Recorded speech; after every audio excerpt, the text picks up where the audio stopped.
For the following interview, Francis Suarez, mayor of the city of Miami, takes the stage of America Business Forum.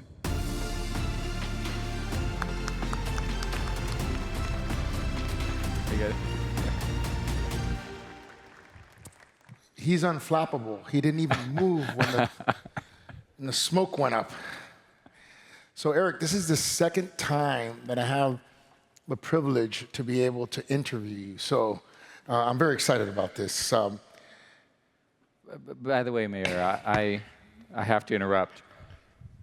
I'm very interested in Shakespeare sonnets, so I just wrote one. It's about you.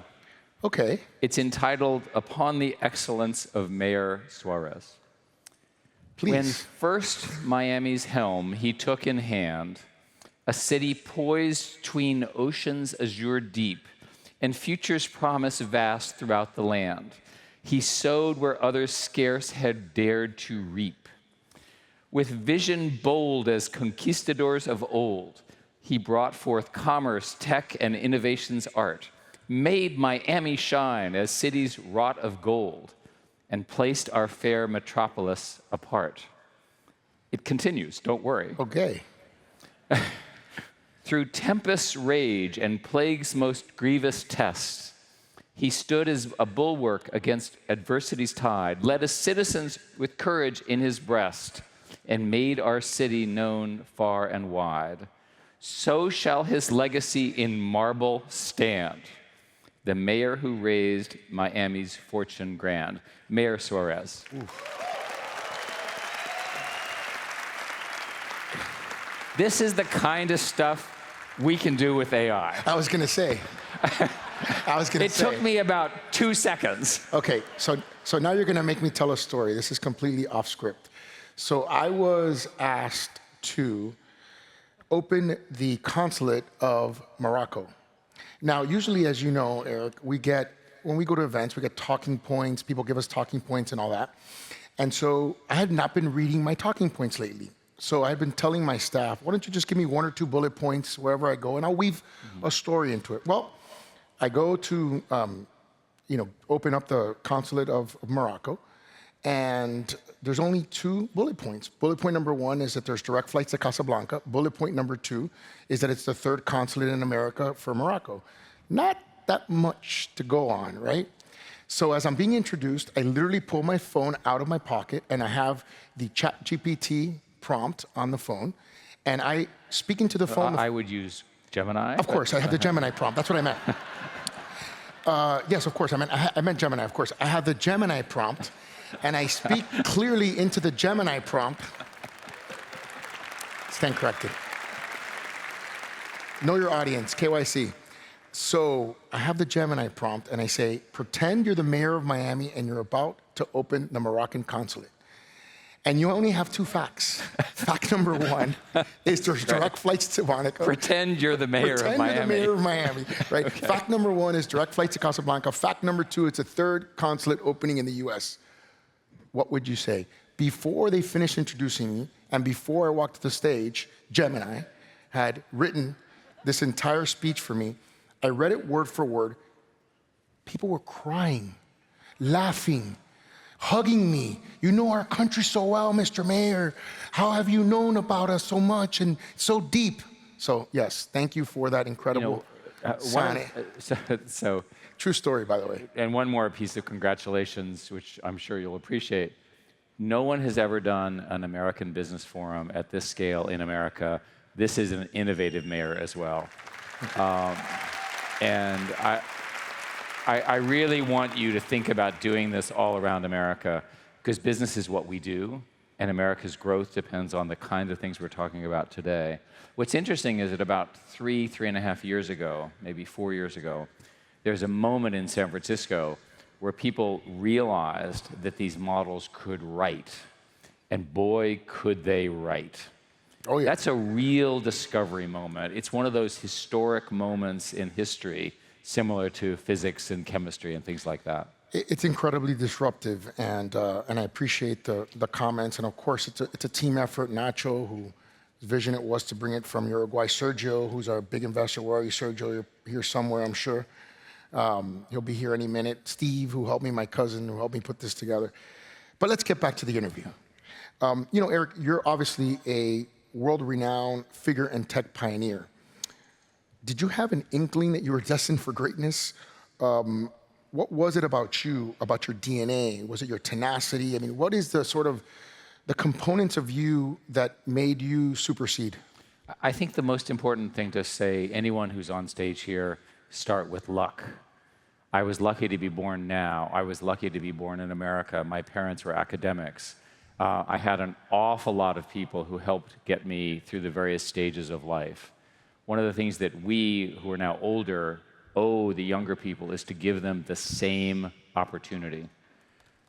Right? It's really important. And I was thinking about what should be a theme for this audience. And everyone in America is obsessed about everything except for one thing, which is the human talent. Right. And the human talent of America is why we are exceptional. Focus on humans. Focus on their education and their culture and their development and their curiosity and their energy and their tenacity and so forth, and help them with the various travails that happen in life. Focus on the humans of America. It's the only answer. You know, you're a great leader. You've been a great mentor to me and friend. Kind. And you're an incredible coach. And I think, I've read some books on some of the people who coached you. What's the coaching habit that you think you consistently use to raise the level of the team?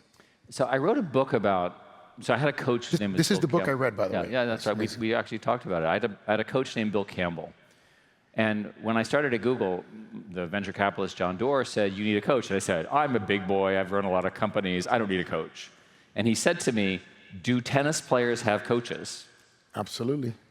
And I knew he had trapped me, right? Because the answer is, of course, they do, even though they may not be as good as the actual tennis player. Coaches do different things. And so we hired, or retained, if you will, Bill Campbell for free, became my best friend at the time. And what he coached was not an individual, but a team. And the thing I learned from Bill is, as a CEO, you manage the team. You don't manage the individuals. And you work on the team dynamics, but fundamentally it's a team sport. He was a football coach, and not a particularly good one, but he was an extraordinary human leader. And there's a book, $1 Trillion Coach. If we were to write the book today, he died, unfortunately, some years ago, it would be called the $7 Trillion Coach, because he was the coach for Apple and Google. Think about it. I think he was a Princeton coach, right? No. Yep. Columbia. His winning record was terrible. Like 0-10 or something like that, yeah. So, but leadership, but I now understand that I needed coaching, my team needed coaching, and the way I manage is I manage as sort of CEO and coach.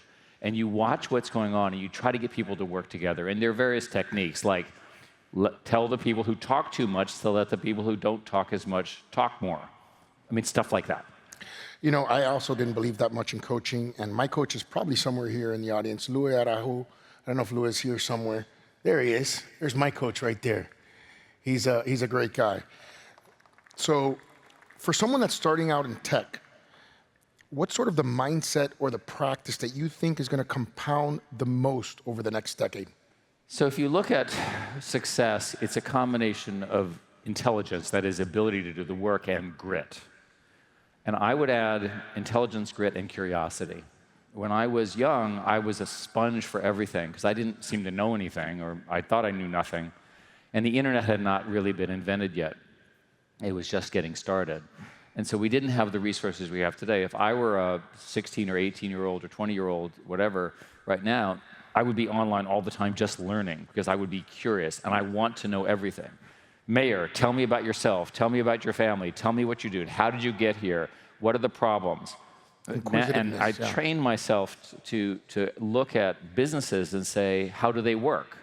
Right? Like, how does this place work? How did you fund this? What was it your idea? Who did you work with? Pain. But that's grit, right? So you have to have the intelligence. I have all sorts of friends who are brilliant who can't get through the day, right? They wake up, they have an idea, they have another idea. Nothing happens with them. It's the people who have an idea that's very clever and they have the tenacity to push it. Those things come from curiosity. Another example, and this, I think, the technology that we're in is so extraordinary and I'm so excited about it, but there are some things we've lost. One of them is that we've lost is the looking out the window phenomena. And there's some evidence that looking out the window is fundamentally important for curiosity. So here's an example for all of you. When you're leaving here today sometime, turn off your phone, tell everyone who's around you to shut up in a nice way, and look out the window and daydream. That daydream is important too, because that's how the creative thoughts come. Yeah, amazing. I mean, look, I think for me, failure has always been a great teacher. Pain, as we said. What are the sort of high-quality failures that you've had in your life that you think have sort of permanently changed how you think about the world or how you lead? I think when you're running stuff, you make lots of mistakes. So I hold myself responsible for not getting ahead. We had the technology to do what Meta is doing now, and we didn't implement it fast enough. Right? That's what I hold myself responsible. Sure. But in general, if you just keep pushing, it works. And one of the key ideas about success is just keep doing stuff. What happens in organizations, especially if I can be honest, in middle age, is everything becomes sort of normal. And I was interested in the innovation culture of America. Ken Burns is a friend of mine, and I was watching him, and he was asked, "Is America in crisis?" And he said, "Oh, I think it's in perpetual crisis. We've always been disagreeing, and our revolution is the thing." So when you understand that the system is not designed to be static, it's designed to be dynamic, and it's a jump ball, then you can do it. I've consistently been slow to see that if I do self-criticism. And I've consistently assumed that stable systems were always stable. Humans can always change the system if you need to. Figure out a way to change it to make it a better place. You know, you've run a big company. I'm running $1.5 billion company, which is the city of Miami with 5,000 employees and 4 labor unions. The decisions that we make and that we've made affect thousands of people. Yeah. How do you deal with doubt in the face of understanding the implications of those decisions and how they impact people? I was talking to, I've talked to the various presidents that I've had an honor to meet. And when you actually talk to how the president operates, there are moments in a presidency when the president makes a decision where they have no idea what's going to happen, and yet they make the decision anyway. That's, I think, how you have to operate. Obviously not. None of us have that kind of responsibility, thank God. But fundamentally, if it gets to you, it shouldn't be an easy decision. The people who work for you should be able to handle these things. One way to think about it is the really complex problems are ones that you participate in, you lead the team, and you make a bet, and you iterate and iterate and iterate. All success is fundamentally a genius, and then iteration and essentially just constant evolution. And you're always failing. You're always trying things. That didn't work, and so forth. One of the geniuses of America is that people who can go bankrupt can be rehired and become hugely successful. Many of my favorite entrepreneurs, the first I didn't work, the second I didn't work, the third I didn't work, and the fourth, boom, right? So never stop trying.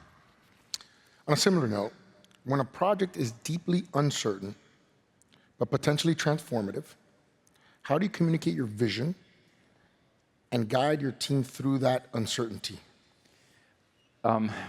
What I try to do is I try to frame the question correctly. Usually, if you can ask, so let's start with the basic principle. Don't tell people to do, ask what people want to do, right? But frame the question. Okay, this is what we want to do. What is the best idea? Because frankly, people don't like to be told what to do. They like to be asked, right? And the key leadership is to frame the question or the goal in such a way that everyone kind of gets it.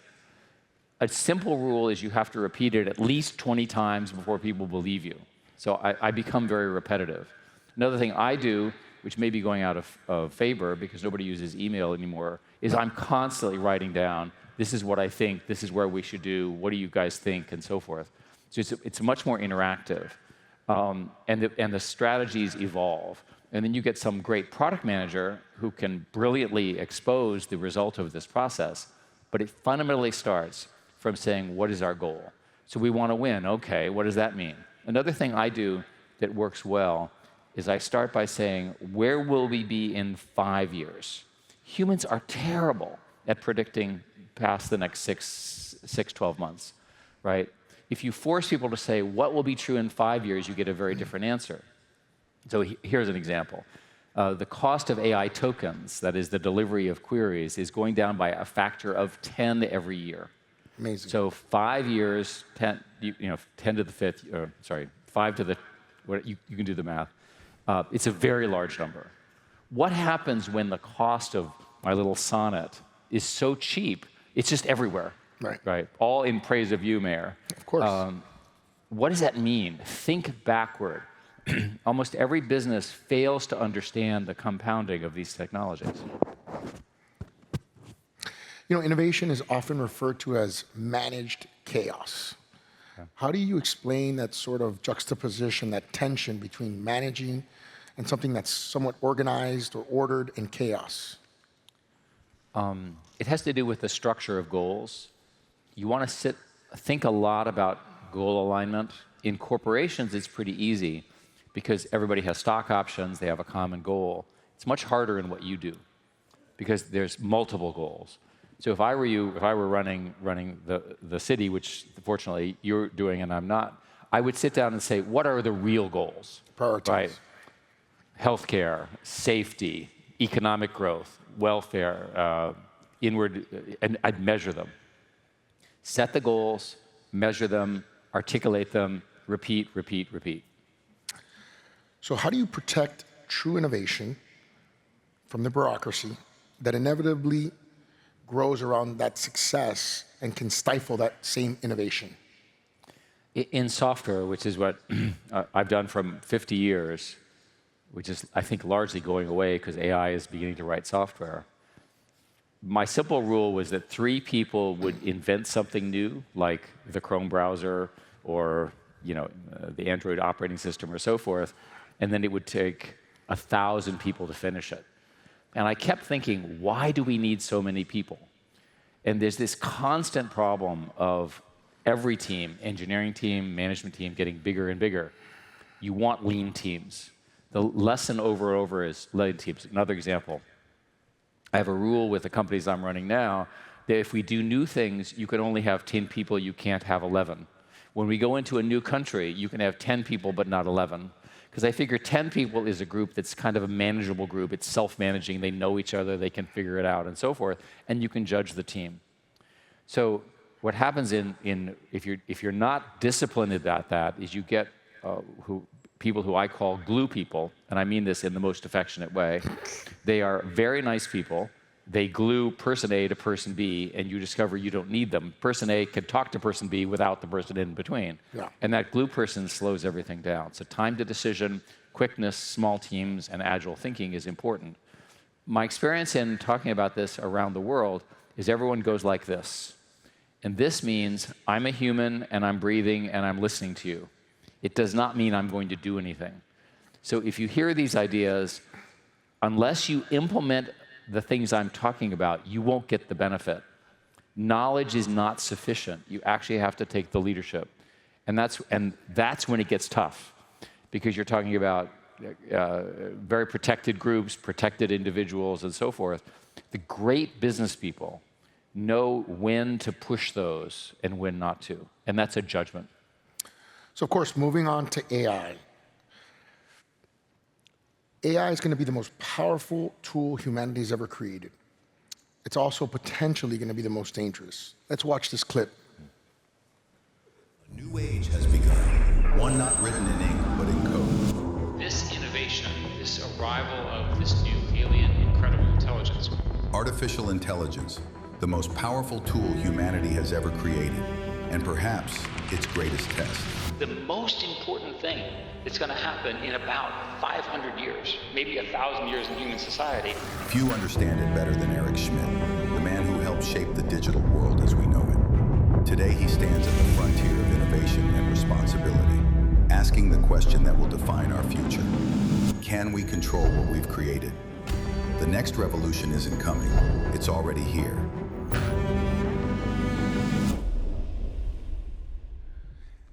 So Wow, that's as good as my sonnet. What? Thank you. You're Good welcome. job. So I'm going to go a little off script, more provocative, I told you. So is this sort of AI race really a race between hopefully the good guys out-programming the bad guys? Is that what this race is going to be, with more power, more compute, more sort of programming knowledge? Is that how this is going to go down? Well, the race to build a non-human intelligence that we collaborate with is the defining event of our generation, of our lifetimes. It will color everything. The gains will be phenomenal. One of my friends is dying of ALS. Can you imagine the value of a solution to that? It's horrible to see, and he's a great human being. I can go on and on about the tragedies that humans experience that these technologies can address. Healthcare is one obvious one. The arrival of intelligence for every single human being, right? Having an assistant that's as smart or smarter than you, the Einstein in the pocket. Just imagine all of that. These things, it's very hard to predict what will happen with this amount of new intelligence. Remember, I said the most important are humans. Well, now we have humans plus the AI. There are plenty of downsides, right? And we can talk about them. But the most important thing is this stuff needs to be built in America, on our values, with our views. And I feel very, very strongly about this. I want American, I'll use the word liberalism in the classic sense. America's rule of law, its individual freedom, its distrust of the government, the combination of that individualism, the frontier belief is really, really important. And we're on a revolutionary frontier here. A simple example is, imagine if the internet had been invented in China. Just think about it. Just think about how different it would be and how different your experience would be on it. By the way, after that sonnet, there's no offense taken whatsoever. Okay, so first question was a little bit provocative. I think my second question is the following. The acceleration of the intelligence is so profound that the question becomes, are these systems going to have their own consciousness? Mm-hmm. And if they have their own consciousness, are they going to be able to make decisions independent of the prompting? Which means, if they're smarter than us and they're independently prompted, can they figure out more intelligently than we can how to prevent us from turning them off? Yes, you're now writing a movie script that I think we're going to see a lot of movies written about. So for a bit of background right now, these AI systems are prompted by humans. The technical term is called prompt engineering. And young people in college will go to prompt engineering class where they'll learn how to manipulate these models in really, really powerful ways. That's not general intelligence. That's special intelligence. So if I'm a physicist, which I'm not, I'll have my physics assistant and I'll say, I have the following idea, and the physics assistant will say, well, I've analyzed that, here's a better idea for you. But the invocation or the initiation occurs from the human. The question is, when do these systems, when are they able to initiate on their own? The technical term for that is called recursive self-improvement. They're just naturally learning and getting smarter. And there are all sorts of terrible scenarios. It discovers that the only thing the computer needs is electricity, so it decides to shut down a hospital to get more electricity for itself. Those are the kind of movie scenarios. To me, all of these are red lines.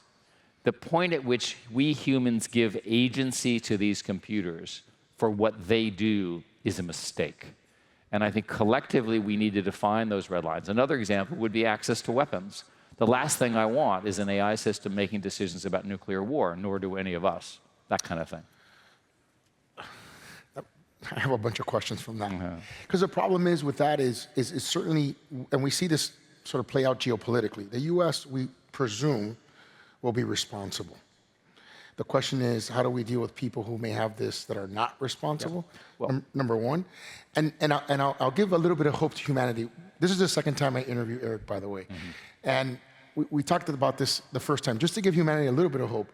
Obviously, nuclear weapons have been around for a generation, but for the first time that they were employed, thankfully, we've limited this technology to something that has not so far destroyed us.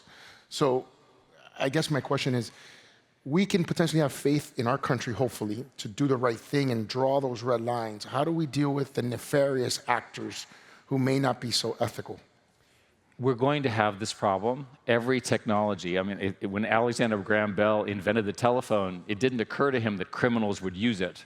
I remember one day people said, "Did you know that there are criminals on the internet?" And I said, "Who let them in?" Right? We didn't design the internet for criminals, and they showed up, right? So you have to assume the same thing is going to happen with this technology. And I think the most important thing is to put in the observational systems to watch for it. And we should be able to create surveillance systems within the internet to watch for bad actors, at least in the extreme cases. I'm worried about it for the following reason.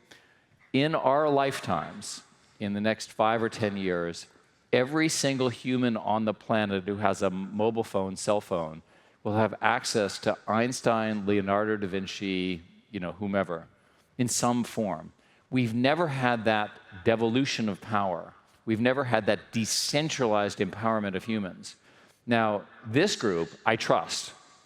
There's an awful lot of wacky countries and wacky cultures and wacky religions, where I'm not sure I would trust their collective action being consistent with our values. For sure. Right. And I think history will judge us based on how we how we handle the humans as this intelligence evolution occurs and empowers individuals. So the most famous use case, obviously, of AI right now is the large language models. I mean, they're the ones that are being used day in and day out. What would you say are probably going to be, let's say, the top 1 or 2 or 3 next use cases that you think are going to change things? And maybe 1 or 2 that people aren't thinking about? Well, so today there are sort of 3 things going on. I'll simplify it. Language stuff, that's what we were joking about with large language models. There's something called the agentic revolution, where you have agents. An agent takes language in, it has memory, and it produces something. So it says, I want to do a conference in Miami. And it selects the venue, and then it calls the mayor, and the mayor says yes, because the mayor is very pro-business. And then it calls the security people, and then it calls the contractors, and then it designs the stadium. Each of these is a work plan, right? Over and over again, that's workflow. Workflow is what happens in business. The technical industry believes 2 things. First, the scaling laws, which are the laws of improvement, are not slowing down. The crazy investment that you see is there for a reason. They're seeing the kind of gains, this factor of 10 every year, are continuing to come. It's pretty amazing. And most importantly, with that investment comes everything else that we talked about. It's enormously expensive. And by the way, we're going to run out of electricity before we run out of money, which is a separate discussion. But the important thing is you have language. The next thing, and then you have agents, and these agents do everything. There's something called agent orchestration, where you can move the agents around. And the third one is essentially reasoning. You now have systems that can pass math tests, chemistry tests, biology tests, and so forth at the graduate level and beat the humans. That's really remarkable. And I've watched them, and I have no idea what problems they're solving. And you can watch them go forward, it doesn't work, they problem solve like a human being. The union of those is the power. That will give us the power to innovate, to address our problems. And the thought experiment that I would give you is, let's imagine that one of the American companies, I obviously have my own bias, but we'll pick somebody else, whoever, manages to get to the point where these systems can solve problems that humans have never been able to solve. What is the value of that company?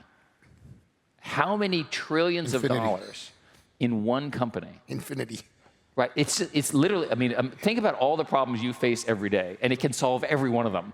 And you can sit there and drink coffee and, sort of My wife just solves most of them, but that's okay. That's right. The important thing is that we're on the threshold of being able to have truly new innovation.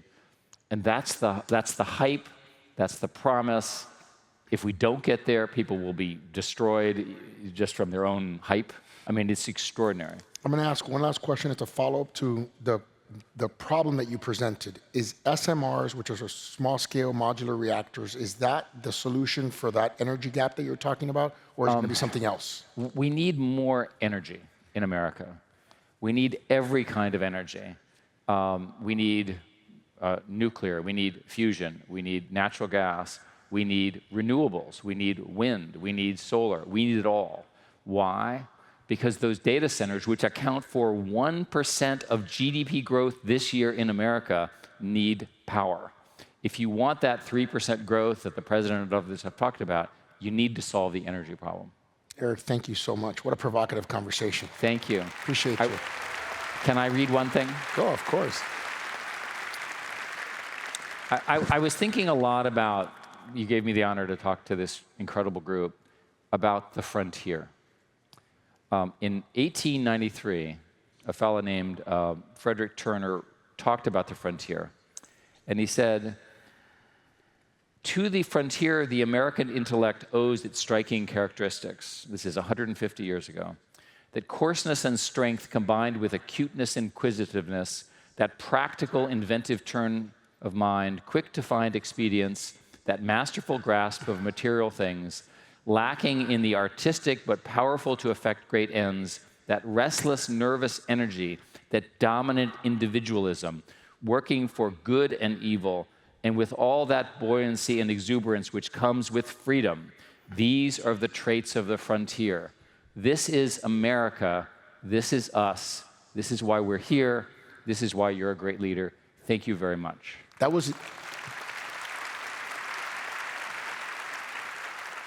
was in 1893. 1893. You know what happened 3 years later? What's that? You know what happened 3 years later? What? The city of Miami was established. 1896. 1896. There you go. Happy birthday to Miami. There we Thank go. you. Okay, Mayor. Take Very care, good. my friend. Thank you, guys.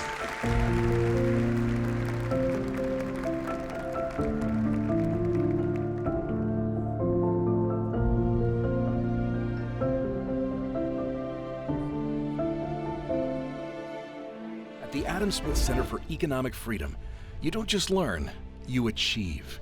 Through our interdisciplinary